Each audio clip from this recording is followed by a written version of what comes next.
Hello friends. आज का हमारा टॉपिक है screw thread measurement and gear measurement. इस टॉपिक का best wire size and errors in thread. So just हम एक बार रिवाइज कर लेते हैं हमारे प्रीवियस टॉपिक को। हम लोगों ने प्रीवियस टॉपिक में पढ़ा था select the relevant instrument to measure various parameters of screw threads, explain floating gauge micrometer, understand how floating gauge micrometer is used to measure diameter, minor and effective diameter। आज का हमारा learning outcome है select the best wire size, explain best wire size, state and explain various types of errors in thread, derive value of P for best wire size। Programmes outcome है दोस्तों हमारा PO1, PO2, PO3, PO4, PO8, 9 और 10। और इसके साथ में इसमें PSO2 भी सेटिस्फाई होता है और PSO3 भी सेटिस्फाई होता है। तो हम लोग देखेंगे कैसे सेटिस्फाई होता है। तो आगे बढ़ते हैं दोस्तों। Best wire size. तो देखिए हम लोगों ने इसके पहले टॉपिक में जब इफेक्टिव डायमीटर वाला पार्ट पढ़ा था तो उसमें हम लोगों ने बेस्ट वायर साइज के बारे में पढ़ा था कि, और अभी हमको यहाँ पे देखना है कि what is mean by best wire size.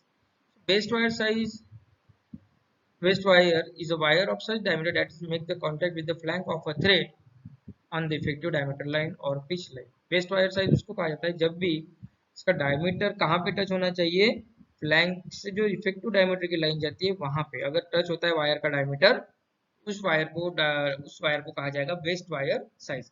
While making measurement of diameter by wire method, if best wire is used, any error in the measurement due to error in the thread forms or thread angle is minimized। और अगर हमारे पास best wire अगर रहता है तो जो errors आते हैं वो कम से कम आते हैं, मिनिमाइज हो जाते हैं। तो उसको हम लोग देखिए यहाँ पे डिटेल में समझेंगे इस चीज को कि what is mean by best wire size. तो देखिए ये एक थ्रेड है, दिख रहा है आपको, ये एक थ्रेड है। ये टॉप से जाने वाला डायमीटर होता है मेजर डायमीटर, बॉटम से जाने वाला डायमीटर होता है माइनर डायमीटर, सेंटर से जाने वाला डायमीटर होता है इफेक्टिव डायमीटर, टोटल एंगल होता है थ्रेड एंगल और आधा एंगल होता है फ्लैंक एंगल। ठीक है। अब ये थ्रेड में हम लोगों ने एक वायर को फिट किया। अब वायर ऐसा होना चाहिए जिसका जो डायमीटर है वो कहाँ पे टच होना चाहिए, इफेक्टिव डायमीटर वाले लाइन, मतलब फ्लैंक पे टच कहाँ पे होगा, इफेक्टिव डायमीटर वाली लाइन पे। तो अगर ऐसा होता है तो हम लोग उस वायर को कहेंगे बेस्ट वायर साइज। ठीक है। अब देखिए यहाँ का एंगल है थीटा। सो हम लोगों ने यहाँ पे एक इफेक्टिव लाइन होगा हमारी ए पी दिख रही है यहाँ से, सेंटर हो गया इसका ओ। तो यहाँ पे हम लोग एक प्रोजेक्ट करते हैं triangle, right angle triangle, triangle P O A. ये हो गया राइट एंगल ट्रायंगल, यहाँ पे 90 डिग्री है तो ये हो जाएगा थीटा। ये यहाँ का जो एंगल है थीटा है, तो ये भी एंगल हो जाएगा करस्पॉन्डिंग एंगल थीटा, और इसके अपोजिट वाला एंगल हो जाएगा 90 माइनस थीटा। ठीक है, यहाँ तक समझ में आया सबको। दो थ्रेड्स के बीच का डिस्टेंस होता है पिच। तो ये सेंटर से लेके यहाँ तक का डिस्टेंस कितना होगा, pitch by 2, that is P by 2।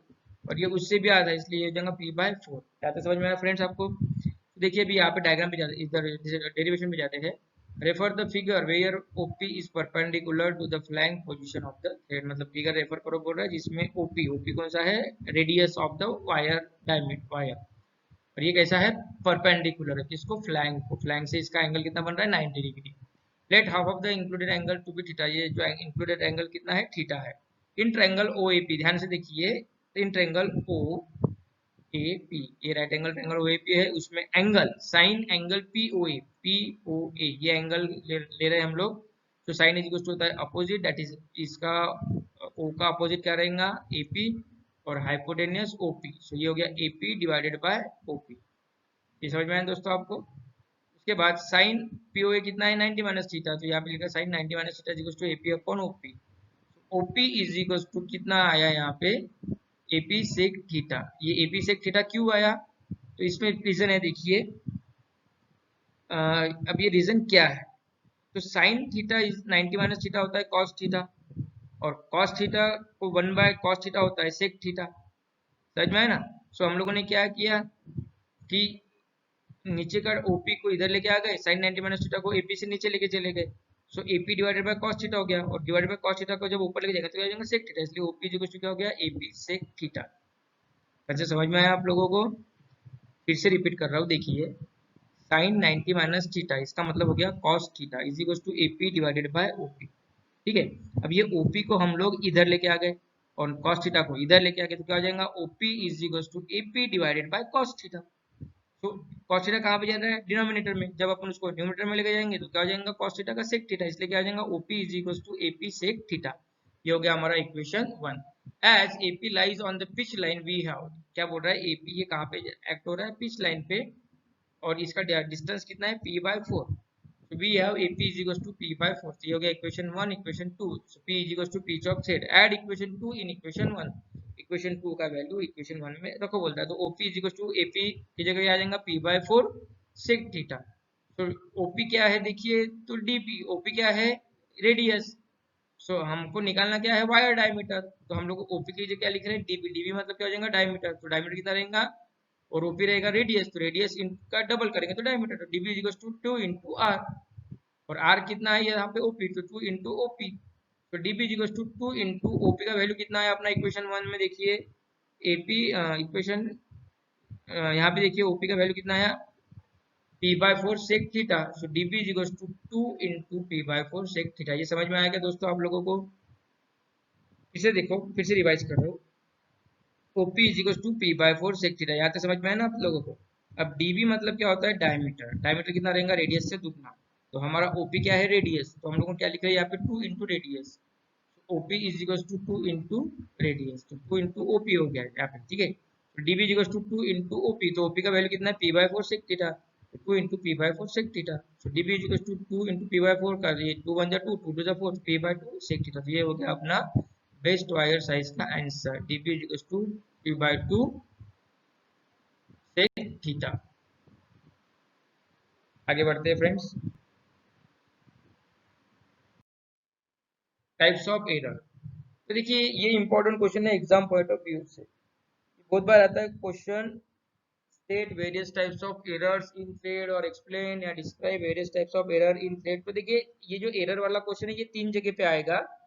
ये गियर वाला टॉपिक जब हम लोग पढ़ेंगे वहां पे भी एरर वाला क्वेश्चन आएगा, चैप्टर 1 में भी हम लोगों ने एरर पढ़ा हुआ है, और थ्रेड में भी हम लोग एरर पढ़ रहे हैं। तो आपको थोड़ा सा ये ध्यान में रखना है कि पेपर में जब एरर का क्वेश्चन आता है तो वो देख लेना कि वो एरर गियर के बारे में पूछ रहा है, एरर स्क्रू थ्रेड के बारे में पूछ रहा है, या एरर मेट्रोलॉजी के मेजरिंग इंस्ट्रूमेंट्स के बारे में पूछ रहा है। तो जिसके बारे में पूछ रहा है उसका एरर्स आपको लिखने पड़ेगा। देखिए थ्रेड मेजरमेंट में भी रिवर एरर्स इज वन और more of thread element, however error in the effective diameter, pitch or thread angle are the most significant as these elements have the major effect on the fit or mating types, mating thread। तो error बहुत important है बोल रही है क्योंकि ये fitment में error की वजह से ही प्रॉब्लम्स आ सकते हैं। तो threads error in each element are discuss in brief. पहला एरर है मेजर और माइनर डायमीटर एरर। कौन सा एरर है, मेजर और माइनर डायमीटर एरर। तो एरर इन मेजर डायमीटर और माइनर डायमीटर में cause interference between mating threads और reduction in the flank contact, this में कॉज कंपोनेंट वीकनेस। जो माइनर डायमीटर या मेजर डायमीटर अगर इसके आइडेंटिकल नहीं रहे, सेम नहीं रहे, तो उसको कहा जाता है माइनर डायमीटर या मेजर डायमीटर एरर। और इसकी वजह से होता क्या है, तो दो पार्ट्स के बीच में इंटरफेरेंस क्रिएट होता है, और या फिर जो flank to flank proper contact होना चाहिए वो कांटेक्ट हो नहीं पाता। एरर्स इन मेजर डायमीटर और minor diameter of thread are generally caused by error in machine setting. ये एरर किस वजह से होते हैं, ये ड्यू टू मशीन सेटिंग्स की वजह से ये एरर्स आते हैं। जब हम लोग थ्रेड बनाते हैं और मशीन का सेटिंग अगर प्रॉपर नहीं है तो ये इस टाइप के एरर्स आना लाजमी है। Effective diameter error, error is the most important element which will cause either interference between the thread of length or general slackness of the it between the mating parts। ये threads है, slacks of the thread between the mating parts।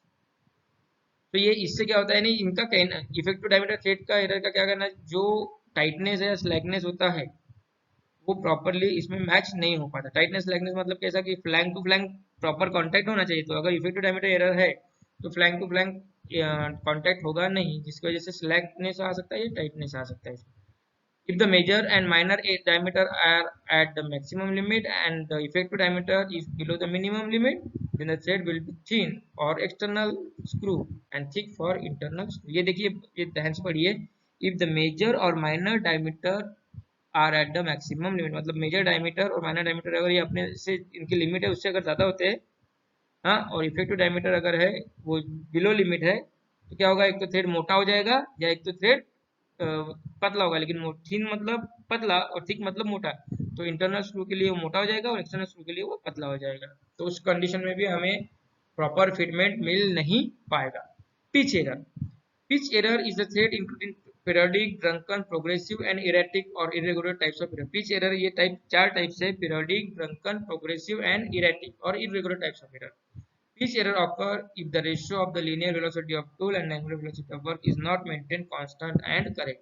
ये error तब आता है दोस्तों क्योंकि जब हम लोग थ्रेड कैसे बनाते हैं तो सिंगल पॉइंट कटिंग टूल का यूज किया जाता है जहाँ पे लेथ मशीन पे और थ्रेड्स बनाई जाती है जॉब पे। तो अगर उसका स्पीड कांस्टेंट नहीं है, स्पीड अनइवन है, तो पिच एरर वहाँ पे आ सकता है।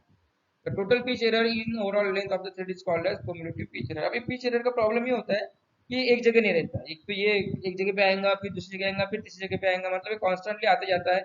तो ये ओवरऑल लेंथ पे गिना जाता है और जितना भी एरर होगा उसको कहा जाता है क्युमुलेटिव पिच एरर। करते हैं।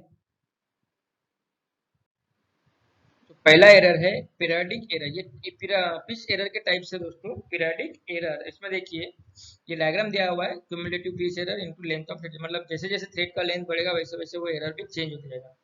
Periodic error vary in magnitude and are recurring at regular interval as illustrated in figure। मतलब ये इनका मैग्नीट्यूड कम ज्यादा होता है, मतलब ऐसा नहीं कि ये कांस्टेंट जैसे पहली जगह जो एरर है उतना ही दूसरी पे आएगा। ये कभी ज्यादा हो सकता है, कभी कम हो सकता है और ये रेगुलर इंटरवल के टाइम के बाद में आता है। This error repeat itself at a regular interval along the successive portion of the thread being longer और shorter than the mean. The error is in cyclic in nature. ये error cyclic होता है, मतलब हर एक टर्न के बाद में error आ सकता है। Pitch of the thread is not uniform, thus the cumulative pitch increases gradually to maximum value, then reduce gradually below the normal value। मतलब अगर ये नॉर्मल नहीं है या यूनिफॉर्म नहीं है तो ये बढ़ते जाएगा या कम होते जाएगा।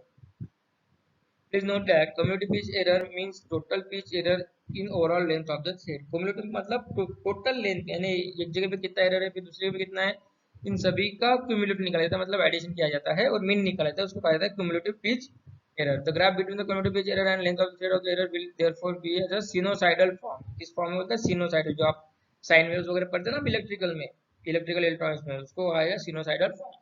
Such error are caused due to non-uniform tool work velocity ratio। ये एरर किस वजह से आते हैं? टूल का वेलोसिटी रेशियो अगर कम ज्यादा रहा तो। Lack of lead screw squareness. ये लेथ मशीन के पार्ट्स है दोस्तों, अगर आप लोगों ने देखा होगा तो आपको लीड स्क्रू वगैरह पता होगा, अगर नहीं देखा है तो अभी एमपीआर सब्जेक्ट में आपको प्रैक्टिकल करने हैं तो वहाँ पे आपको ये सब चीजें पता चल जाएगी। Eccentric mounting of the gear between the lead screw and spindle, ये सब चीजें वो लेथ मशीन के ऊपर की दी गई है। तो एक बार लेथ मशीन देख लीजिए, आपको सब चीजें पता चल जाएगा। Error in the teeth of the gear between the lead screw and spindle.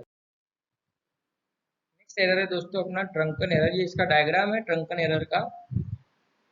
Drunkenness is also known as drunken trade। It is particular case of periodic error which are error repeat itself after itself once per turn। ये एक type का periodic pitch error है जो कि हर turn के बाद में एक बार आता है। Drunken thread is one having erratic pitch।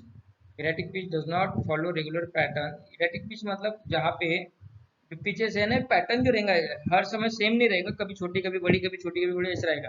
Here the advance of helix is irregular in one complete revolution of thread। Here the advance of helix is irregular, मतलब helix आपको मैंने बताया था जब स्क्रू थ्रेड के बारे में पढ़ाया था तब, तो वो अगर कांस्टेंट नहीं है, एक सरी का नहीं है, तो वहाँ पे आ जाएगा drunken error. Pitch is the pitch of the thread is not uniform. It varies in magnitude over an equal fraction of each turns of the thread, that is repeat once per turn, and thread is a drunken thread। Progressive pitch error। Progressive pitch error is uniform and gradual but giving either a greater smaller pitch than nominal। यानी ये same रहता है, uniform रहता है, लेकिन एक तो छोटा देगा तो हमेशा छोटे छोटे देते जाएगा, अगर बड़ी पिच देगा तो हमेशा बड़ी बड़ी देगा। तो cumulative pitch error increases with increase in length of the thread। Such error are caused due to incorrect ratio of linear velocity of tool and angular velocity of work। मतलब ये velocity of tool और work velocity जब हम लोग बनाते हैं इस job को, तो अगर उसकी वेलोसिटी प्रॉपर नहीं रहती तब होता है। Pitch error in the lead screw of the lathe और अदर यूज, वो सेम इसमें भी दिया हुआ है। यूज ऑफ इनकरेक्ट गियर और gear train between work and lead screw, ये सब आपको लेथ मशीन के ऊपर जाओगे तो आपको पता चलता है।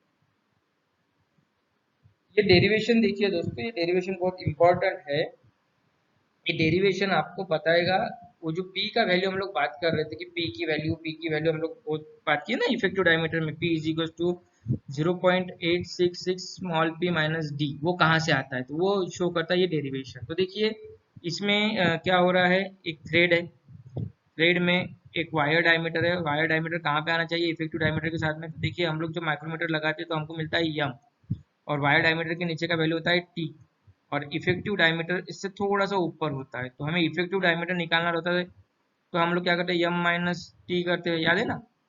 हाँ, T is equal to M minus two D, ये वाला फॉर्मूला याद है ना आपको। हाँ, तो बस वो ये कैसे ये 0.866 पी ये वैल्यू कहाँ से आती है वो हमको इसमें से देखना है। तो देखिए यहाँ पे बोल रहा है referring the figure we have E is equal to T plus two, मतलब इफेक्टिव डायमीटर अगर निकालना है तो हमको क्या करना पड़ेगा, T plus two H F, two into H F. तो एच एफ क्या है, यहाँ से यहाँ तक का डिस्टेंस। तो ये दोनों साइड में दो वायर्स रहेंगे, इसलिए यहाँ पे एच एफ इस साइड का, एच एफ दूसरे साइड का, और वो दो है इसलिए यहाँ पे दिया two into H F. Where H F is the half of the value of the P is to be added, और एच एफ क्या होता है, पी का आधा वैल्यू, क्योंकि आधी वैल्यू इधर साइड में आएंगे, आधा वैल्यू दूसरे साइड में जाएगा, तो इसलिए इसको half of the value of D बोला। Let theta is the half of the included angle, ये थीटा क्या है, half of the included angle. Consider triangle G B O, अब देखिए यहाँ पे वायर तो रखा हम लोगों ने, ये सेंटर हो गया इसका ओ, यहाँ से यहाँ तक का डिस्टेंस बी, यहाँ से यहाँ तक का डिस्टेंस ए, ये ओ सी और ये डी, यहाँ पे एच और जी। बोलता है consider triangle G B O, कौन सा triangle, G B O, right angle triangle है ये। Sine theta is equal to, theta is equal to क्या जाएगा अपोजिट, मतलब ये थीटा का अपोजिट हो गया ओबी, और hypotenuse OG, sine theta is equal to OB upon OG. Sine theta is equal to OB upon OG हो गया, तो साइन थीटा का उल्टा हो जाता है कोसेक थीटा। कोसेक थीटा अगर हम लोग लिखते हैं यहाँ पे तो क्या हो जाएगा, ओजी ऊपर चले जाएगा, ओबी नीचे आ जाएगा। So OG is equal to क्या हो जाएगा, OB cosec theta. So OG is equal to OB मतलब क्या होता है, रेडियस, और ये टोटल कितना है, डायमीटर, तो डी बाई टू मतलब क्या हो जाएगा, रेडियस, तो OG is equal to D by two cosec theta. समझ में आया। फिर देखिए अब ये हो गया एक ट्रायंगल से, अब दूसरा ट्रायंगल, कंसीडर ट्रायंगल जी एच डी, जी एच डी, ठीक है। यहाँ पे एच 90 डिग्री है, tan थीटा, tan थीटा क्या होता है, opposite upon hypotenuse, sorry opposite upon adjacent. तो tan थीटा का अपोजिट क्या है, एच डी, और एडजेसेंट है जी एच, है ना। tan theta is equal to H D divided by G H. तो tan थीटा का आपको 1/tan थीटा अगर करेंगे तो उसका क्या हो जाता है, cot थीटा। तो tan थीटा की जगह अगर हम लोग cot थीटा लिखते हैं तो ये वाला वैल्यू क्या हो जाएगा, ऊपर का नीचे, नीचे का ऊपर, तो जी एच नीचे था वो ऊपर चले जाएगा, और एच डी ऊपर था वो नीचे चले जाएगा, तो G H is equal to क्या हो जाएगा, एच डी cot थीटा, क्या हो जाएगा, एच डी cot थीटा। ये इक्वेशन ध्यान में रखिए, कौन सा, O G equal to D by two cosec theta, और G H equal to H D cot theta. उसके बाद देखिए since C D lies on the effective diameter line, C D कहाँ पे आ रहा है, इफेक्टिव डायमीटर लाइन पे, C D is equal to half of the pitch, C D क्या हो जाएगा, पिच का आधा, क्योंकि एक थ्रेड से दूसरे थ्रेड तक पिच होता है, तो ये इसका क्या रहेगा, half of the pitch, pitch by two, C D का मतलब क्या हो गया, pitch by two. So H D equal to क्या होगा, half of the C D, H D क्या है, सी डी से आधा, तो ये क्या देगा, half into half of the C D, तो सी डी है P by two, so 1/2 into P by two is equal to P by 4, ठीक है। So put the value of H D in equation 5.2, अब 5.2 equation कौन सा है, उसमें अपने को ये value of H D put करना है, तो ये हो गया आपका इक्वेशन 5.2, इसमें वैल्यू पुट करना है। तो G H is equal to H D के जगह हम लोग लिखेंगे पी बाय 4 और theta. We know G F is equal to O G minus O F, मतलब क्या बोल रहा है, जी एच, जी एफ कहाँ है, यहाँ से यहाँ तक, और इसका डायमेंशन कितना होता है, ओ जी माइनस ओ एफ, तो ओ इंटू जी, मतलब ओ से लेके जी तक माइनस ओ एफ, इनमें से ओ जी में से ओ एफ को निकालेंगे तो हमको मिलेगा ओ एफ, ठीक है ना, सॉरी जी एफ। तो ओजी कितना है अपना, D by two cosec theta, ये यहाँ से आ गया अपना ओजी का value D by two cosec theta, और ओ एफ है D by two, O F D by two क्यों है, क्योंकि टोटल रेडियस की, ये टोटल कितना है डायमीटर, और ये सेंटर से यहाँ तक ओ एफ होता है, तो कितना हो जाएगा रेडियस, तो रेडियस कितना लिखते हैं डी बाई टू, तो डी बाई टू कॉमन निकाल लेंगे दोनों में से, तो यहाँ पे क्या बचेगा, G F is to D by two cosec theta minus 1, from equation 5.1 OG is to D by two cosec theta, और O F is to radius of wire. So also अब यहाँ पे देखिए H F is to G H minus G F, H F कहाँ गया आपका, H से लेके एफ, और एच एफ इज क्या है, जी एच, यार जी से एच और जी माइनस एच, तो ये मतलब जी एच में से आप जी एफ निकालोगे तो मिलेगा एच एफ। तो GH का वैल्यू तो हम लोगों ने निकाल के रखा हुआ है, तो GH का वैल्यू कितना है अपना P/4 cot थीटा, और GF का वैल्यू आया अपना D/2 cosec theta minus 1। This value of HF is half of the value of P is to be added.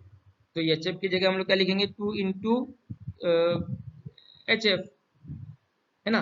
तो ये क्या हो जाएगा, यहाँ पे भी हम लोग यहाँ पे 2 से मल्टीप्लाई कर रहे हैं HF को, इधर से भी 2 से मल्टीप्लाई कर रहे हैं, तो दोनों साइड में हम लोगों ने क्या किया, HF को मल्टीप्लाई किया तो 2 से, तो इक्वेशन को मल्टीप्लाई किया 2 से, ठीक है। तो यहाँ पे क्या बचेगा अपना P is equal to P/2 cot theta minus D cosec theta minus, समझ में आया। ये कैसे आया, P/2 में से 2 कॉमन निकला, D/2 में से 2 कॉमन निकाला तो 1/2 बाहर निकल गया, तो यहाँ पे बचेगा P/2 cot थीटा, और यहाँ पे बचेगा D cosec minus theta minus 1, और ये जो 1/2 बाहर निकला तो ये 2 से 2 कट गया, इससे ये बचेगा P is equal to P/2 cot theta minus D cosec theta minus 1। ये आपको ये कंसेप्ट समझ में आएगा यहाँ से, मतलब शायद मेरे को ऐसा लग रहा है कि यहाँ से नहीं समझ में आया होगा आप लोगों को। एक बार मैं फिर से इस जगह से रिवाइज करता हूँ, H F is equal to G H minus G F. तो H F is equal to होता है P/4 cot theta, G H का वैल्यू और जी एफ का वैल्यू है D/2 cosec थीटा माइनस 1। तो this value of H F is half of the P is to be added, मतलब ये value क्या है, अगर मैं इसको P कंसिडर करता हूँ तो ये हाफ वैल्यू है, यानी एच एफ से डबल P होता है। तो हम लोग क्या करेंगे, एच एफ पी लिखना है तो एच एफ को मल्टीप्लाई करेंगे 2 से, तो ये एच एफ का इक्वेशन क्या है, ये वाला इक्वेशन एच एफ का है, तो इसको भी क्या है, मल्टीप्लाई करना पड़ेगा 2 से, 2 into P/4 cot theta minus D/2 cosec theta minus 1, ठीक है।